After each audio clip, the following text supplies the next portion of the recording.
it's hard to say. It's just every year or every 3 or 4 or 5 years, you have a lot of things that change. And then some days we did back, say, 20 years ago, and then we quit doing them, and it's strange enough, here it comes back around, and they've just given it a new name, but it's the same ideas that we're doing again as well. And I do want to say one thing, though. It's not really teaching as such, but since 50 years ago, I had 2 teachers that were on our faculty that had daughters that they wanted them to become Girl Scouts. And so they asked me would I become a Scout leader, and I had been a Girl Scout as a kid, but anyway, I decided, okay. And then about last week, I guess it was, I earned my 50-year pin for Girl Scouts, and I've had Girl Scouts. I had 4th grade, 5th grade, 6th grade, 7th grade, 8th grade, and 9th grade girls, because I had juniors and also cadets. And it's been great doing that as well, because when I first got teaching, I got Girl Scouts 2 years afterwards, and then the year after that I got married, and I had 2 boys. I have no girls. So it's my chance of having little girls as well.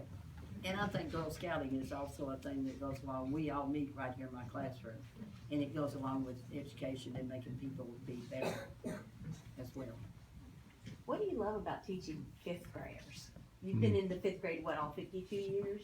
Yes, well, even when we were non-graded, I was listed as a 5th grade teacher. 5th graders, you can cut up and act silly with them. They get your silly jokes. They are not yet 6th graders, thank goodness, because that's a whole new ball game that I don't know how those people teach 6th, 7th, and 8th. God bless them, I tell you. But 5th graders they're mature enough that they have fun. It's fun to watch them grow, because 5th grade curriculum is quite a bit harder than 4th grade, for instance. And it's great to see them grow and become citizens and become good team members and people that I know when they get out, get jobs, that they'll be okay. You said the 5th grade curriculum is harder than the 4th grade. How much harder do you think the curriculum is now compared to when you started teaching? Or is it? Well, it's more refined. I'm not sure if it's really that much harder. There are more components of it that they say, this is what you will do. Back then, they handed you the textbook for 5th grade, that was it, and they said, teach them. They handed you I'm really telling the truth. And they had you the math book, and they said, teach them.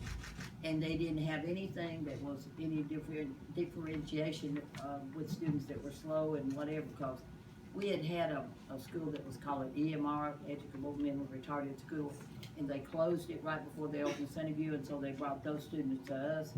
And in that 38, I had 5 kids that had an IQ of about 130 something, or almost higher.